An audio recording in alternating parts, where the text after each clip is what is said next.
Փետրվարի վերջին օրերին բնությունը դեռ լիովին չի արթնացել, բայց մեղվանոցներում արդեն զգացվում է սպասման լուռ շարժումը։ Ձմռան երկար ամիսներից հետո մեղվապահները սկսում են նախապատրաստական աշխատանքներ, ուշադիր ստուգելով փեթակների վիճակը, համոզվելով, որ ընտանիքները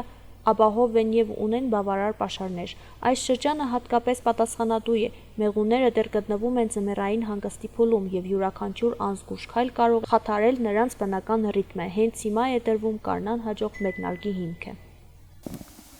Փեթակներուն այմյա գանան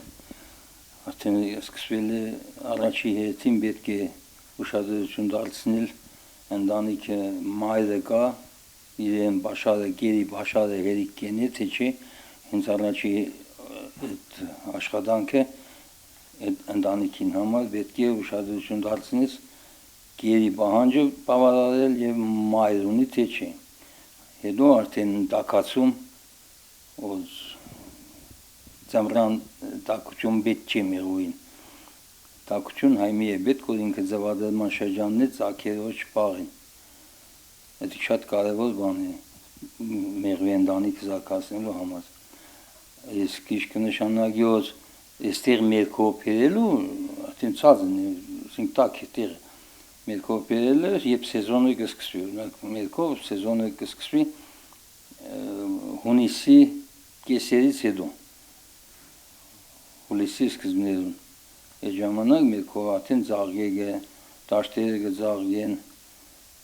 առատ բնությունը կսկսի նորմալ կնիքենել մեղվի համար որ ինք պահանջը կադարվի մեղվին հետ աշխատանքը շատ դժվար է պետք է իրեն ժամանակին իրենց պահանջները կադարել Եթե չէ ուրեմն արդյունք չես կրնա ստանա։ Վանթացքում ինձ մերն տարել են դեր դերել ենք, եթե օրը տակ կլենա, մեղուն գելլե դուս թրիշ կենի, մակրվի հանգիստ կենի, ես ինք մերն պետք չի որ եվտաս անհանգստացնես, պետք է եղելի որ եվտան նայենք կանք, եթե աշունքը իրեն կերի պահանջը նորմալ չես ապահովի, ուրեմն զմրվա ընթացքում անհանգստանալը գերի համար պետք է գեզ ավելցնել գերի պահանջները կատարել։ Եթե չէ, ուրեմն հիմա արդեն սկսվել է սեզոնային արդեն կսկսվի ու արդեն ինչ պետք է իրենց պահանջները պիտի կատարես։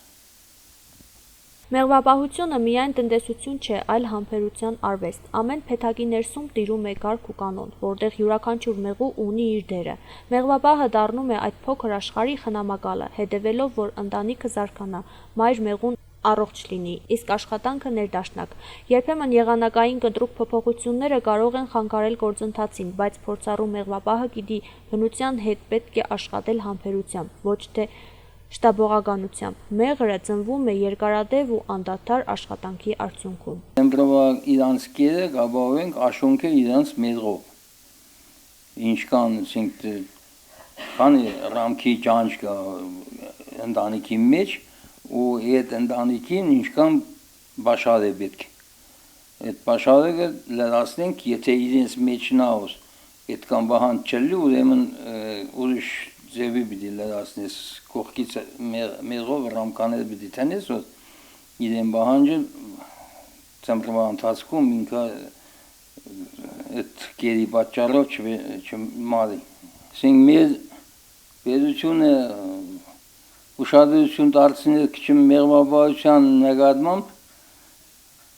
ասենք ազդերը տեղելու բանի համար քիչ պետականորեն ասենք ուշադրությունը լինած մեղվին շատ վնաս կլինի այդ քարտոլին տեղելու մոմենտները կամ ասենք պետականորեն ասենք կոնտրոլը լինած որ եթե մեղրը կրնանայինք ռեալիզացիայինի օպտավոյ թոմար այդ ժամանակ ինչ որ բաներ կարելի է ձեռնարկել աշխատել մարդիկ շատ հավաս չեն եկցեն ինչ օգուտ ունի մոտ պետք բայեմ էլի Նեք մեղրը չի ոզ մարդոց համար բիդանի մեղրին ամեն ինչն է իրեն դաժե սատկած պետեգը դաժե տեղորյակ է Մեր շրջանում մեղվապահությունը տարիների ավանդույթ ունի, շատ ընտանիքներ այն ժառանգել են սերնդեսերունդ պահպանելով փորձն ու գիտելիքը։